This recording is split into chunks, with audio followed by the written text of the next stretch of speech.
Hi, I'm Mike Mruger. I'm the managing partner of Greenbush Financial Group. Today we're going to review when to enroll in Medicare. Now, a lot of individuals are surprised to find out that Medicare does not necessarily notify you when it's time to enroll. It's really your responsibility to understand the enrollment process and the deadlines.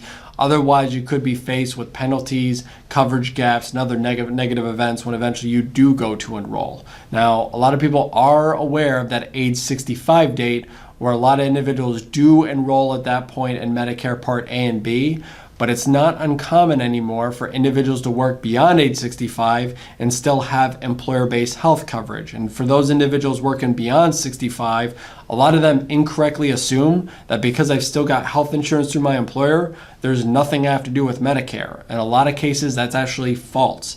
It depends on the size of your employer, the insurance company that's providing those health insurance benefits through your company, whether or not you have to take action. So in this video, we're going to cover the enrollment deadlines for Medicare, the different ways to enroll in Medicare, when you should start the enrollment process, and also the special enrollment deadlines for individuals working past age 65 with employer-based health coverage.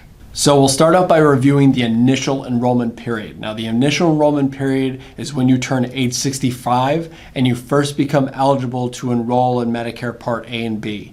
Now, it's a 7-month window that revolves around the month of your 65th birthday. So it starts 3 months before your 65th birthday, includes your birthday month, and ends 3 months after your 65th birthday. So for example, if I'm turning 65 this year and my birthday is June 10th, my enrollment window opens up March 1st and it ends September 30th. If I'm not enrolled by Medicare Part A and B by September 30th, I could face coverage gaps and penalties when eventually I do enroll down the road.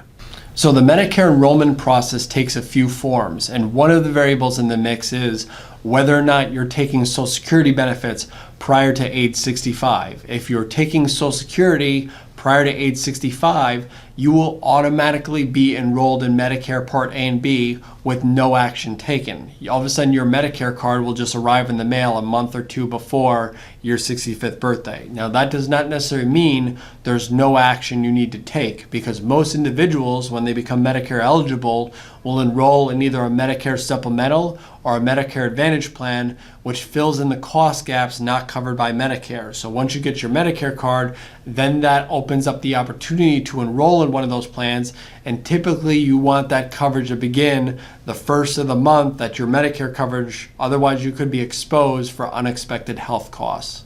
So now let's switch gears to individuals that plan to work past age 65 with employer-based health coverage. Now again, do not assume that there's no action that you need to take with regard to Medicare at age 65, even though you're going to continue to have employer-based health coverage. In a lot of cases, that's false. Medicare will sometimes be your primary insurance, and then the employer plan will be your secondary. And some of the variables you have to consider are the size of the employer that you work for.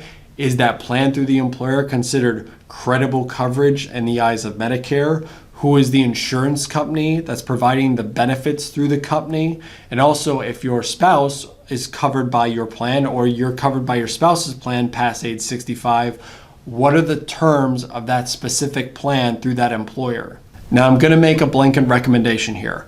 If you plan to work past age 65 with employer-based health coverage, on your 64th birthday, you should contact your human resources department or whoever handles the health insurance benefits at your company and start asking questions as to how their health insurance will coordinate with your Medicare benefits when you turn age 65, so there aren't any surprises waiting for you down the road. So the first variable I mentioned was the size of the employer. If you work for a company that has 19 or fewer employees, when you turn 65, in most cases, you will still be required to enroll in Medicare Part A and B, even though you will still have employer-based health coverage. Medicare becomes your primary insurance provider, and then employer plan becomes the secondary insurance provider. Now, vice versa, if you work for a company that has 20 or more employees, in most cases, that employer plan will continue to be your primary insurance provider, and you won't have to take any action with regard to Medicare until you eventually retire. So there is an exception to that 19 and fewer employee rule, and it depends on the type of insurance company that's providing the health benefits to that employer. So there are some insurance companies out there, even though there aren't many of them, that will voluntarily choose to continue to be the primary insurance provider for employees working past age 65 for those 19 or fewer employee headcount. And Medicare is not going to step in and say, hey, they have to enroll, because at the end of the day, it's saving Medicare money by you continuing to stay with under that insurance company's umbrella and coverage until later on that you retire. Again, regardless of the size of the employer, at your 64th birthday, you should contact the representative at your company and determine how your health benefits are going to coordinate with Medicare when you turn age 65. So for individuals working beyond age 65 that are going to have that employer-based health coverage as their primary, just remember that when eventually you retire down the road, do not wait for 2 weeks prior to your retirement date to start figuring out your Medicare coverage.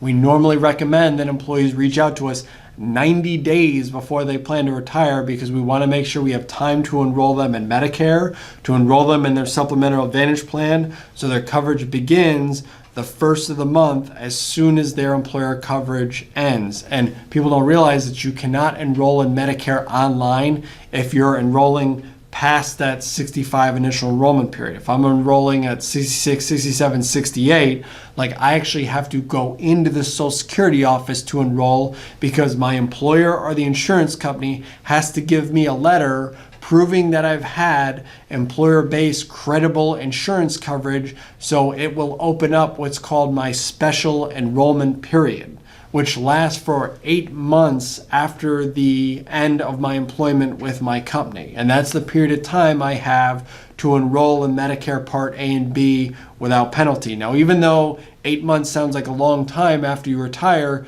technically the real window in our eyes is 63 days, because 63 days after your employer coverage ends is the amount of time you have to enroll in a Medicare Supplemental or Advantage Plan, which is what most people want to enroll in, so don't wait too long. Now, the other thing I want to note real quick is about COBRA coverage. So some individuals, when they leave an employer, even past age 65, will elect COBRA, which allows them to extend their employer-based health benefits and just pay for it in full. That does not count as credible coverage in the eyes of Medicare. So if you stay on COBRA for 12 months after you leave employment, unfortunately you're going to find out when you go to enroll in Medicare that you're going to be facing penalties and potentially gaps in coverage when you get there. So spousal coverage can also be a little tricky when it comes to Medicare. So if you're working past age 65 and you're covering your spouse that's also 65 or older by your employer-based health plan, or vice versa, you're covered by your spouse's plan, both of you have to ask a lot of questions at that 64th birthday, because it sometimes gets plan specific. So certain employers can decide to design their plan that, yes, they will continue to cover the employee as the primary insurance coverage past age 65, but not the spouse. So it then requires the spouse to enroll in Medicare at age 65, and sometimes it catches people by surprise. We even saw one case where not only did they not cover the spouse when they turned 65, but actually the coverage dropped as of January 1st in the year the spouse turned 65. So the spouse wasn't turning 65 until June, which is where they become eligible for Medicare. The coverage actually dropped January 1st, so they had to figure out something for the spouse within those few months before Medicare coverage took hold. So the other decision you're going to have to make, whether you're enrolling in Medicare at age 65 or you're enrolling when you retire after age 65, is whether you're going to select a Medicare Supplemental or a Medicare Advantage plan to kind of fill the gaps that Medicare A and B does not cover. And it's so incredibly important to understand the difference between the two types of plans. Otherwise, it could lead to unforeseen Medicare costs once you're in retirement. And depending on the state you live in, you might get only one shot at this decision. Since this is so important, I actually provide a link below to that video if you want to watch it. I also want to touch on retiree health benefits. So some employees, as part of their benefit package with their employer, is once they retire, the employer continues to provide some type of retiree health plan to them. Now, they still have to enroll in Medicare. Medicare becomes their primary, Part A and B, and then employer plan becomes their secondary. And we've even seen with larger employers, they give employees the choice between multiple retiree health plans. Some are structured as supplemental plans, some are structured as Advantage plans, so you really have to do your homework even when you have retiree health benefits. Now, I know the Medicare process can be overwhelming, but honestly, that's why we're here to help. We're independent Medicare brokers.